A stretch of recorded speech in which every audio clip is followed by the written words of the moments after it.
Hola, mi nombre es Patricio. La semana pasada estuvimos viendo acerca de la oración en cuanto a la comunicación. Lo primero que vimos fue cuando Dios nos habla a nosotros, nos comunica lo que Él quiere hacer y cómo quiere que nosotros trabajemos en lo que Él quiere hacer. Eso lo vimos con 1 Samuel.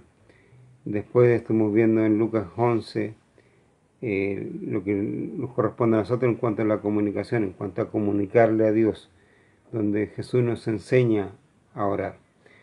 Lo primero que vimos ese día fue acerca de a quién está dirigida esta oración, que es al Padre.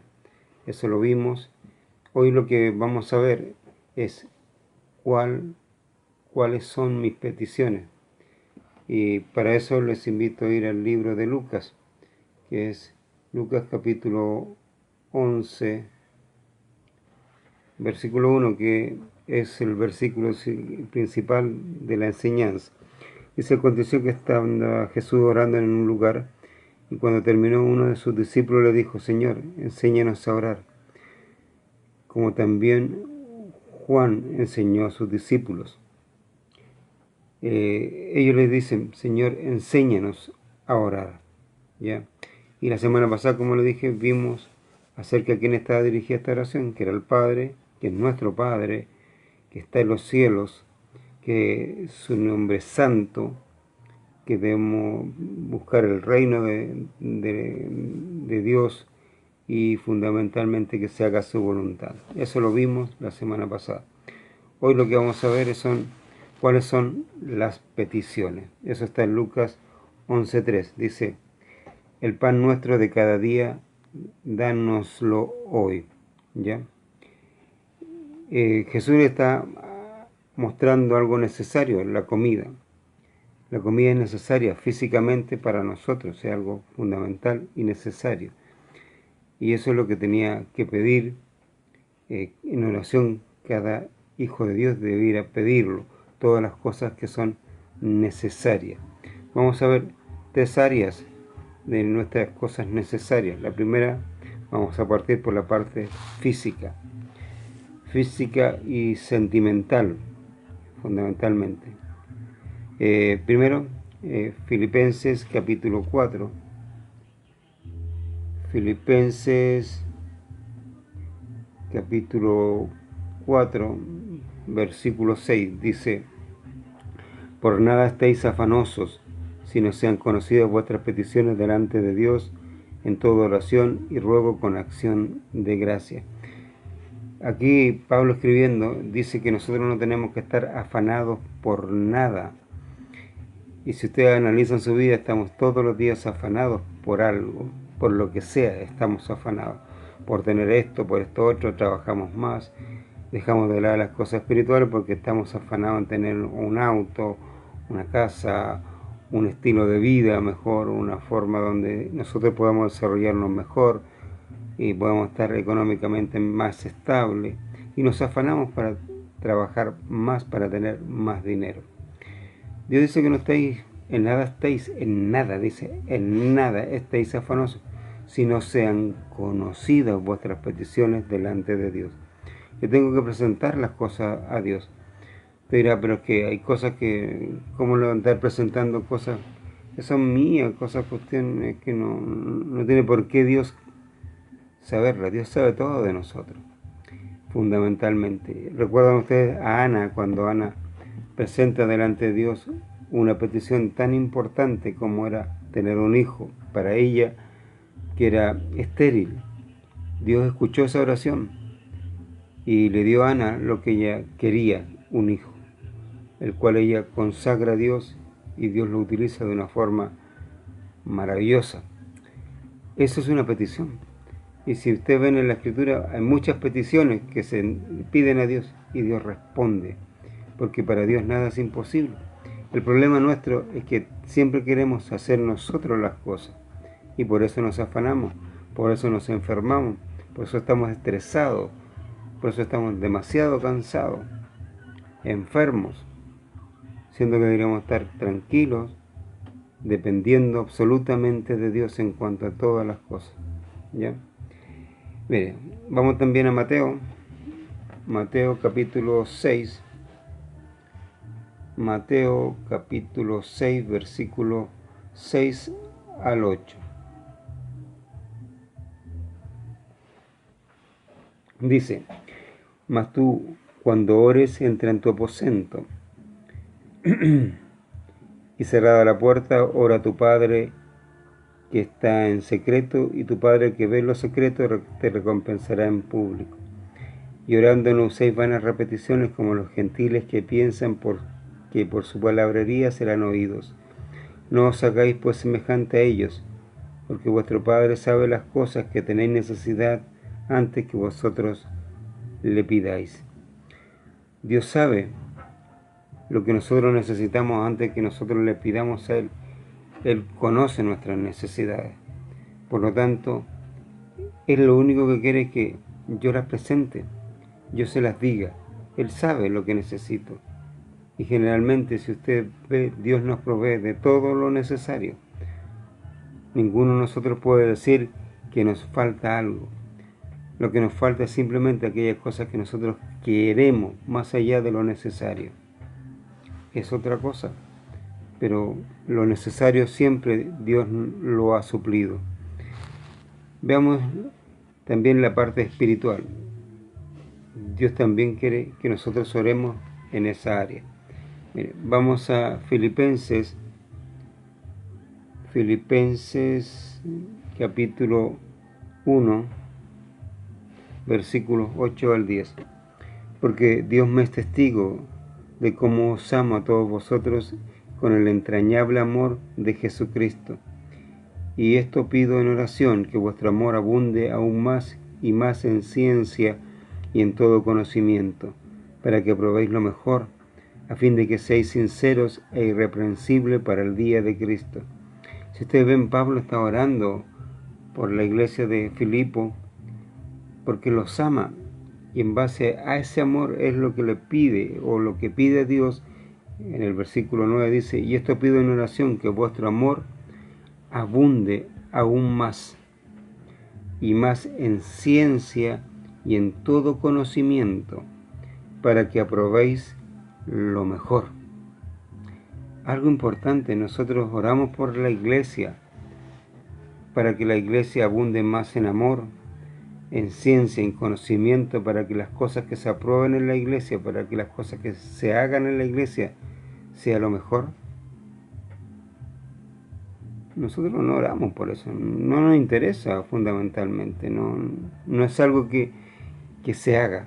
Pablo oraba por los hermanos, oraba para que el amor abundase, para que la ciencia estuviera en ellos, el conocimiento, supieran lo que tenían que hacer, cómo saber decidir correctamente las cosas. Por eso oraba Pablo. Por eso también nosotros deberíamos orar. Esas deberían ser nuestras peticiones diarias. Esa es la necesidad de nuestra iglesia. Esa es mi necesidad también, para que el amor de Dios abunde en mi vida, la ciencia, el conocimiento, para que toda decisión que yo tome diariamente sea la correcta, y no cosa que después me esté quejando o diciéndole a Dios o pidiéndole perdón a Dios por las cosas que he hecho. Y eso es una cosa importante. Dice: para que aprobéis lo mejor, a fin de que seáis sinceros. Importante eso, para ser sincero. Generalmente en las iglesias hay algo que se ha perdido, en la sinceridad. La gente, uno le pregunta: ¿cómo estás? Bien, dice. Bien, gracias a Dios. Usted le ve la cara y fundamentalmente los ojos y ve que no están bien. Y no son sinceros. El decir estoy mal no significa que esté diciendo que Dios no ha hecho algo en su vida. A veces el estar mal es por decisiones propias, decisiones equivocadas que he tomado, y por eso estoy así, y no es por otra cosa, no es porque Dios no haya querido hacerlo mejor para mí, es porque yo tomé malas decisiones. Y yo soy sincero, para ser sincero, y eso es una cosa importante. que a veces nosotros no tomamos en cuenta. Y luego dice, sinceros e irreprensibles, versículo 10, para el día de Cristo. O sea, dos cosas importantes. Usted es irreprensible, yo soy irreprensible. Nadie tiene que decir nada de nosotros. Eso es importante. Ojalá que si la gente dice algo sea mentira, sea algo que no es real. Pero si es así, si es verdad, complejo la cosa. Por eso esa debiera ser mi necesidad. Orar para que el amor abunde, para que tenga tenga ciencia y conocimiento en mi vida, para tomar decisiones correctas, para ser sincero e irreprensible. Y lo mismo para la iglesia. Eso es algo importante. El otro, Colosenses. Colosenses.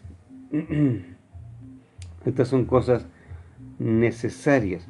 Colosenses capítulo 4, versículo 12. Dice la Biblia, os saluda Epafras, el cual es uno de vosotros, siervo de Cristo, siempre rogando encarecidamente por vosotros en sus oraciones, para que estéis firmes, perfectos y completos en todo lo que Dios quiere. 3 cosas pedía Epafras: firmeza, perfección y completo, o sea, estar completo en Cristo fundamentalmente. 3 cosas que yo debiera estar pidiendo por mi vida y por la vida de mis hermanos. La firmeza en Cristo. Hoy en día el mismo Pablo dice, el que crea estar firme, mire que no caiga. Y es una cosa fácil caer, resbalar, porque cuando yo pienso o creo que estoy haciendo lo correcto, yo puedo caer. Pero cuando yo estoy en la palabra de Dios, estoy en Dios, el Espíritu Santo tiene el control de mi vida, voy a estar firme, voy a estar perfecto y completo. Por lo tanto, esa debe ser la oración constante para suplir una necesidad espiritual que nosotros generalmente no oramos. Y es así. Otra cosa más. Vamos a ir un poco viendo esto. Colosenses 1. Colosenses capítulo 1, perdón. Versículo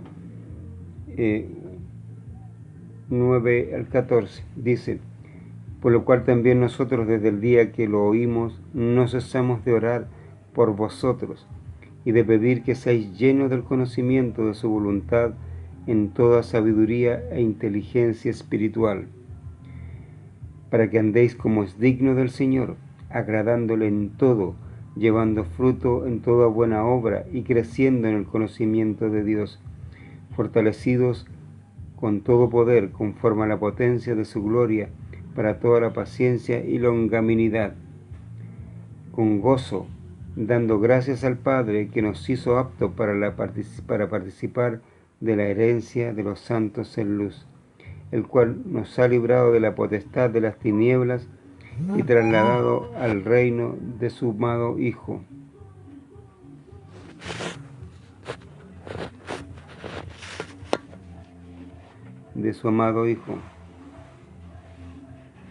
En quien tenemos redención por su sangre, el perdón de pecados, reconciliación por medio de la muerte de Cristo. Ya. Fundamentalmente, el tercer punto es conocimiento. Pablo en el versículo 9 dice, por lo cual también nosotros desde el día que oímos no cesamos de orar por vosotros y de pedir que seáis llenos del conocimiento de su voluntad en toda sabiduría e inteligencia espiritual. Hay inteligencia carnal y inteligencia espiritual. ¿No sabía? Yo tampoco. Recién me estoy enterando que hay una inteligencia espiritual. Cuando usted está en la Escritura, cuando pasa en las Escrituras, cuando el Espíritu Santo tiene el control de su vida, usted no va a pensar carnalmente. La inteligencia no va a ser carnal, va a ser espiritual. Por lo tanto, por eso Pablo pide que nosotros seamos llenos del conocimiento. que la iglesia sea llena del conocimiento de la voluntad de Dios, algo que no se pide diariamente. Las iglesias se pide solamente por cosas, enfermedades, por trabajo, por cosas así. No se dice, este día vamos a orar o esta semana vamos a orar para ser llenos del conocimiento de la voluntad de Dios en inteligencia espiritual y creciendo en el conocimiento de Dios. Nadie pide eso. ¿Usted lo pide? Yo no lo pido. Pero es algo que debiéramos hacer. Todos los días estar orando. Y en las iglesias hacerlo. Es una necesidad. Es una necesidad que tenemos que hacer. Si usted se da cuenta, lo que Jesús está hablando en cuanto al pedir de las cosas necesarias, todo lo que es alimento, vestido, todas las cosas que necesitamos, Dios siempre nos va a proveer. Hay muchos que Dios le ha dado más de lo que necesitan, y ustedes mismos pueden ser testigos de eso, y ustedes mismos me pueden decir, no, a mí Dios me ha dado muchas cosas. Y es verdad, es así, Dios provee.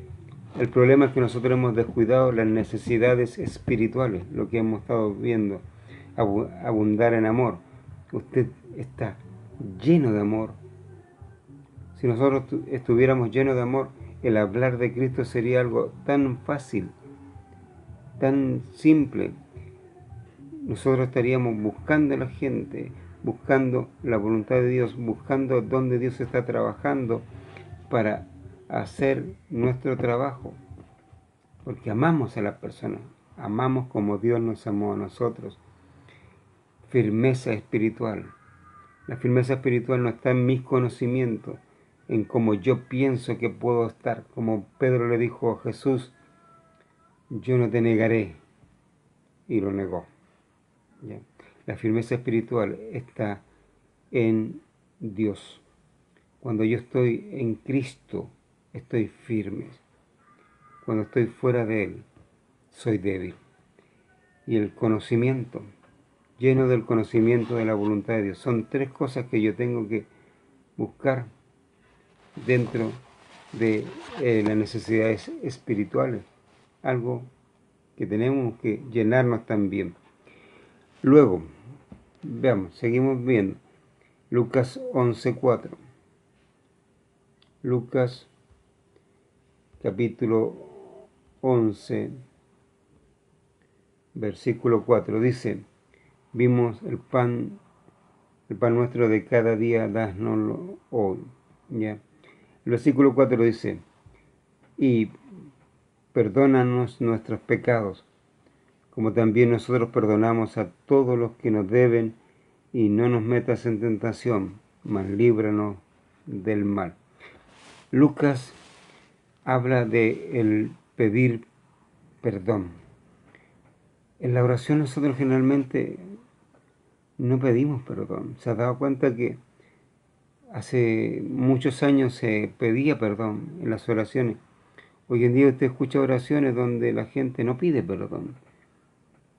No pide perdón por la insolencia, no pide perdón por cómo se presenta ante Dios, no pide perdón por los pecados que ha hecho, no pide perdón por no hacer la voluntad de Dios, no pide perdón por nada. No pedimos perdón. Es como el pedir perdón no está en nosotros. Y Lucas, en el capítulo 11, muestra eso. Dice que tenemos que pedir perdón. ¿Ya?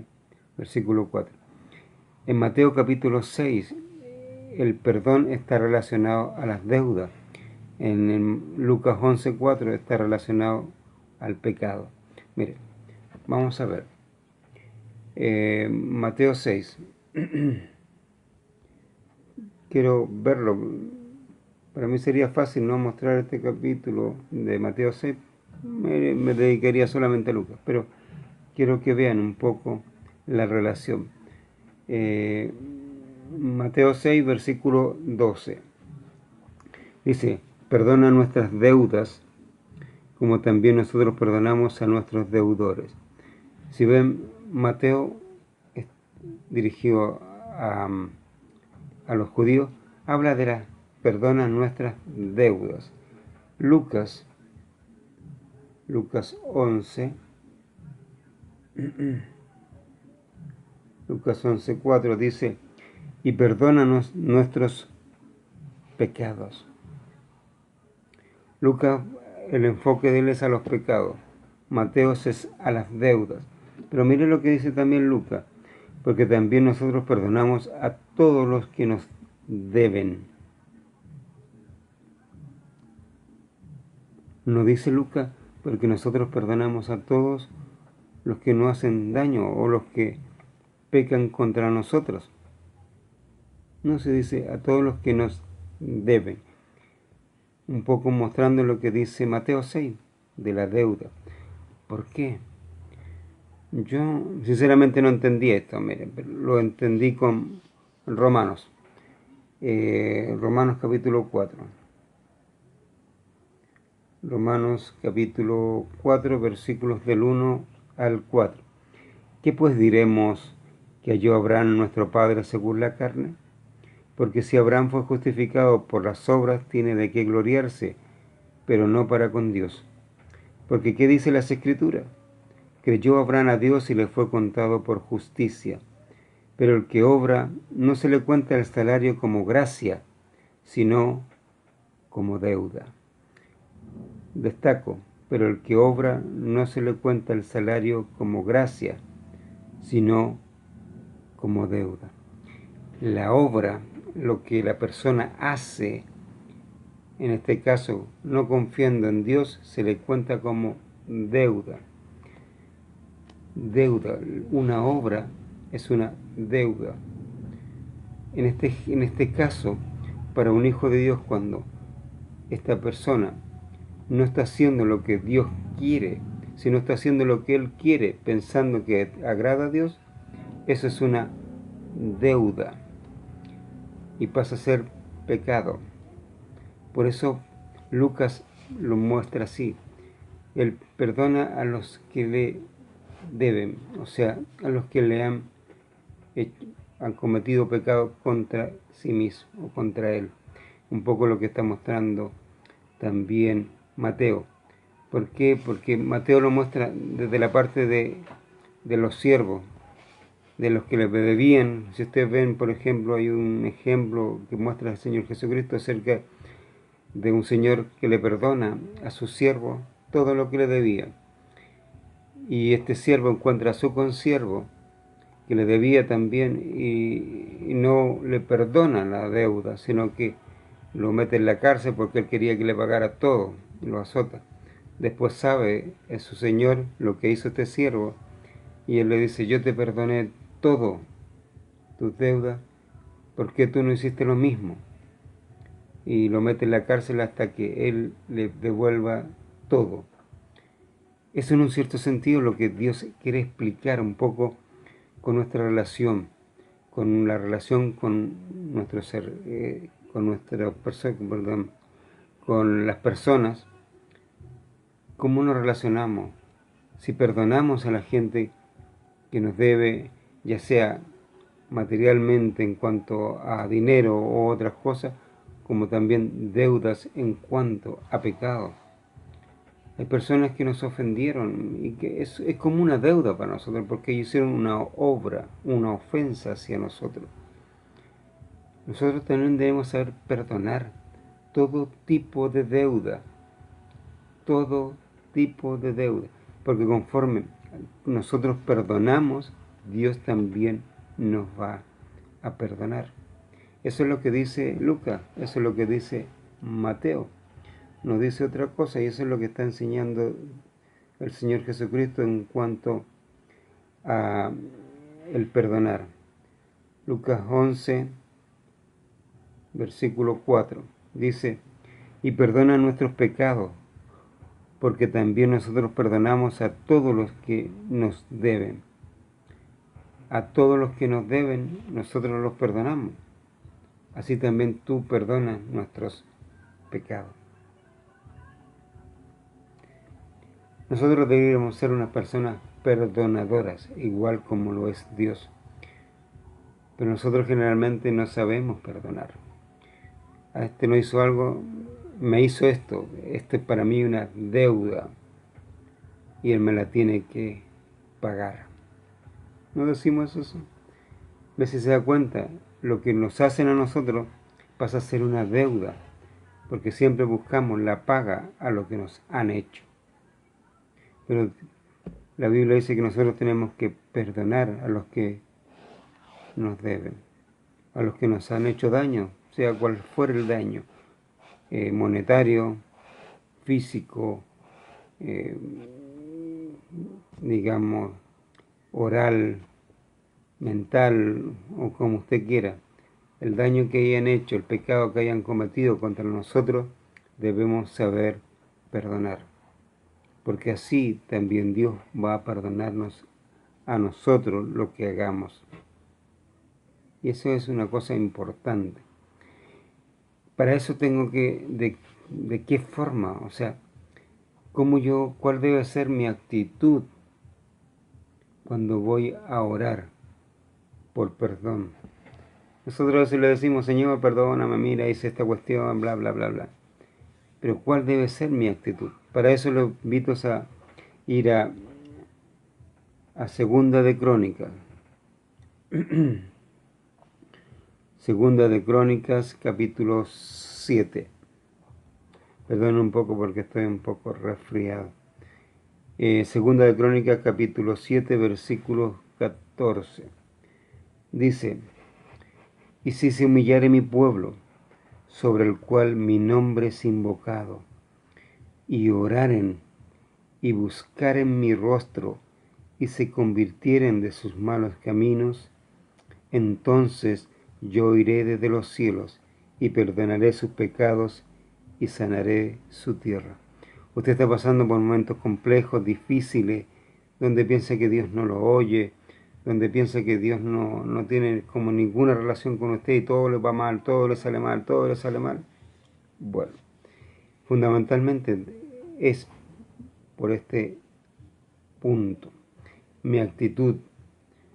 Aquí dice, si se humillare mi pueblo, sobre el cual mi nombre es invocado. No le está hablando a gentiles, no le está hablando a los incrédulos, le está hablando a sus hijos. ¿Usted invoca el nombre de Dios? Claro, yo invoco el nombre de Dios. Sí, dice, si se humillare mi pueblo. Le está hablando a su pueblo judío, a su pueblo de Israel. Pero como enseñanza también nosotros podemos sacarlo. Cuando yo voy en oración, debo de ir humillado ante Dios. Las oraciones que usted escucha, que yo escucho, la oración que yo hago, que usted hace, no son de humildad.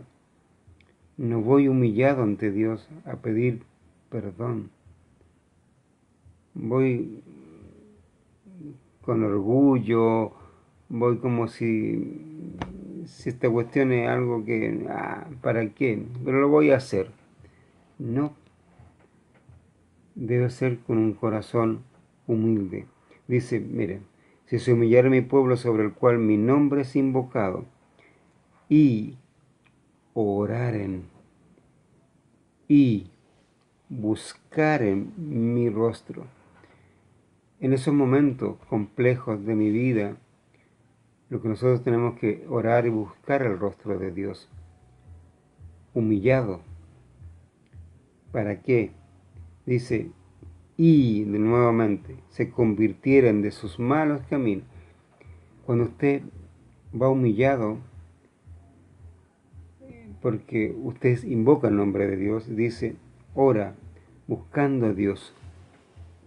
Cuando usted busca a Dios, Dios le va a mostrar el mal camino por el cual anda. Y ahí hay que convertirse, o sea, hacer el cambio. Yo ya no voy a hacer más esto, no voy a creer más esto, no voy a vivir más esto. Como dice Pablo, si yo robaba o si hurto, ahora trabajo. Si miento, ahora digo la verdad. tiene que haber un cambio. Tiene que haber, no un cambio, una transformación. Eso tiene que haber. Transformación. Ya no hago lo que estaba haciendo. Ahora lo que hago es en Dios.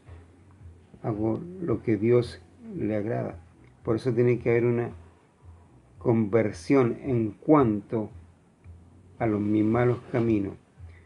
Después dice, y se convirtieren de sus malos caminos, entonces, solo entonces, dice, yo iré desde los cielos, perdonaré sus pecados y sanaré su tierra.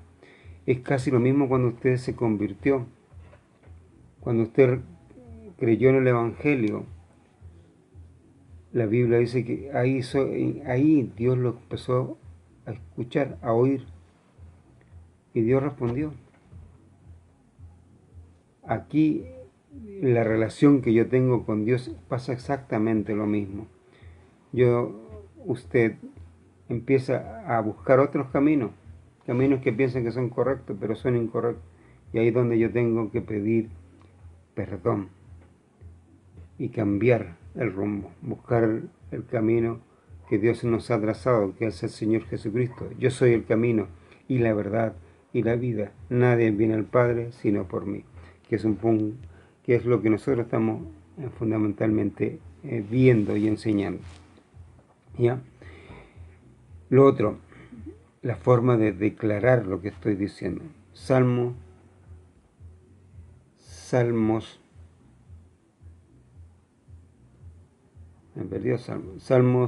capítulo 32. Salmo 32, versículo 1 al 5. Dice, bienaventurado aquel cuya transgresión ha sido perdonada y cubierto su pecado. Bienaventurado el hombre a quien Jehová no culpa de iniquidad y en cuyo espíritu no hay engaño.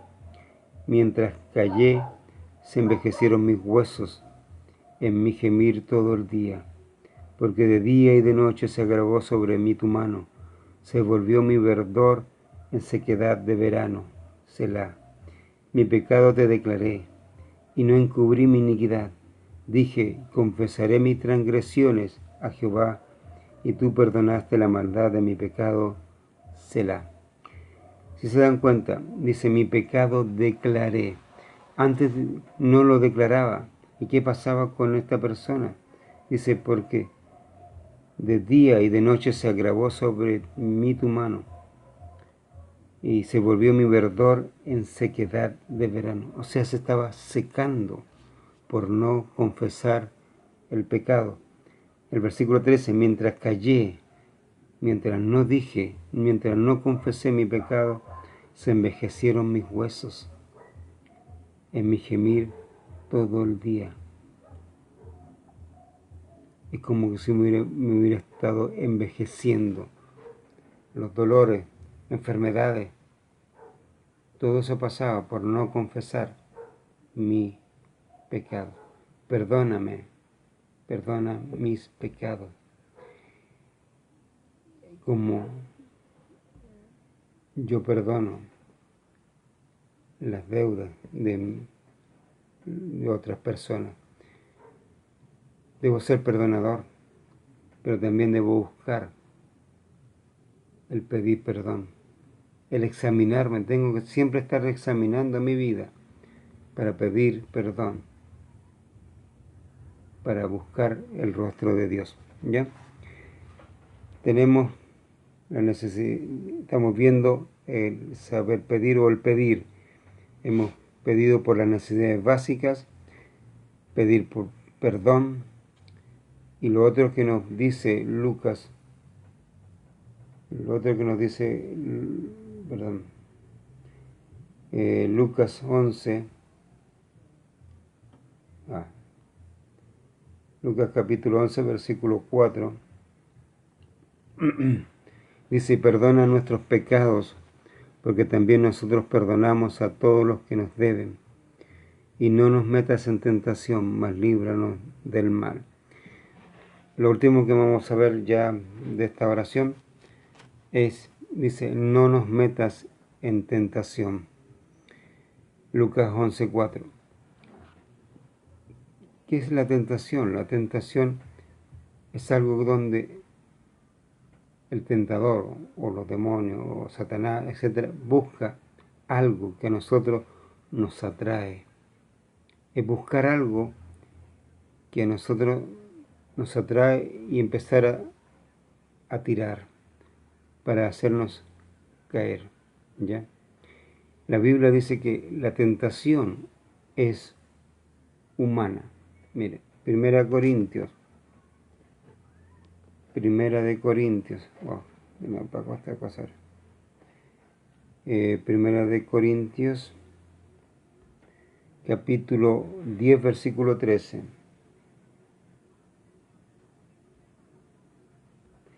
Primera Corintios, capítulo 10, versículo 13.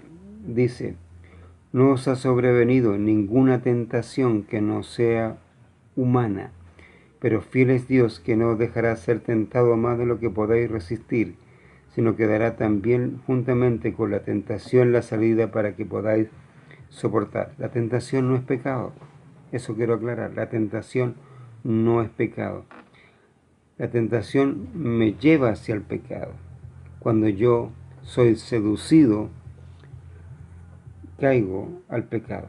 Y una vez consumado, pequé. Pero la tentación es atrayente, ese imán que busca aquellas cosas que a mí me atraen. Cada persona tiene algo que lo atrae hacia la carnalidad, hacia la naturaleza pecaminosa. Hay algo que a usted lo atrae. Hay una persona, por ejemplo, que es el cigarro, otra es la bebida, otra es la mentira, otra son los falsos malos pensamientos. Son diferentes cosas. Usted sabe su pecado, como yo sé el mío, que es el atrayente, es lo que me atrae.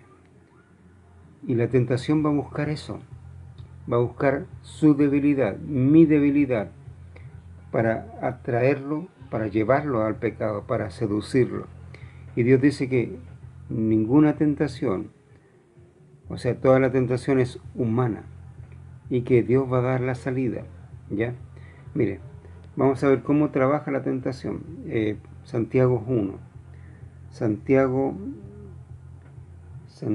capítulo 1, versículos 13 al 15, dice: cuando alguno es tentado, no diga que es tentado de parte de Dios, porque Dios no puede ser tentado por el mal ni tienta a nadie, sino que cada uno es tentado cuando de su propia concupiscencia o deseos pecaminosos es atraído y seducido. Entonces la concupiscencia o deseos carnales, después que ha concebido, da a luz el pecado, y el pecado, siendo consumado, da a luz la muerte. O sea, aquí lo que dice la Biblia, cada uno es tentado sino que cada uno es tentado cuando de su propia concupiscencia, de sus propios deseos carnales, es atraído y seducido. ¿Recuerda Eva? Satanás la sedujo con algo que ella deseaba, comer de aquel fruto, porque el fruto la iba a llevar a algo que a los ojos de Eva se le iluminaron. Poder, sabiduría, lo que fuese, lo que le atrajo a Eva. Hay cosas que a usted le atraen, hay cosas que a mí me atraen. Y Satanás va a encargarse de que eso sea el imán perfecto, la tentación sea el imán perfecto para llevarlo al pecado. ¿Bien? Eso es lo que la Biblia me habla de tentación. Hay dos etapas en la tentación. La primera son las cosas, llamemos necesarias, o la primaria o analítica, donde Satanás, como usted no lo conoce, Satanás no puede escudriñarlo. Él lo observa, los demonios también, pero no lo conocen. Y lo van tentando en varias áreas para ir sabiendo en dónde está su debilidad. Y esto un poco lo que vamos un poco a examinar. Mire, Mateo capítulo 4. Mateo capítulo 4, versículo 1 al 11. Vamos a ir viendo por etapas. El primero es del 1 al 4. Entonces Jesús fue llevado por el Espíritu al desierto para ser tentado por el diablo. Y después de haber ayunado 40 días y 40 noches tuvo hambre.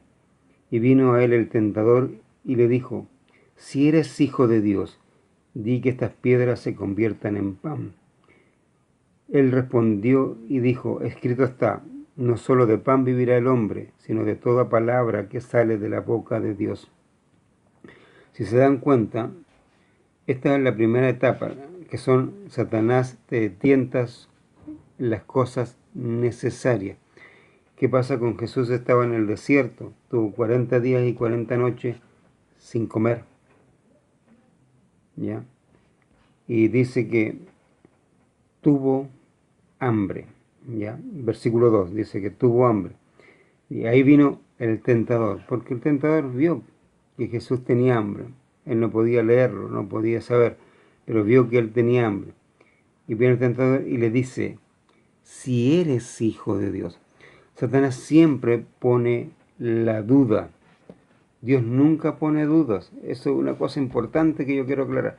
Dios nunca pone dudas. Dios siempre da certeza. Dios dice: tú eres hijo de Dios, tú no eres hijo de Dios. Así. Dios nunca dice: si tú haces esto, eres hijo de Dios. No.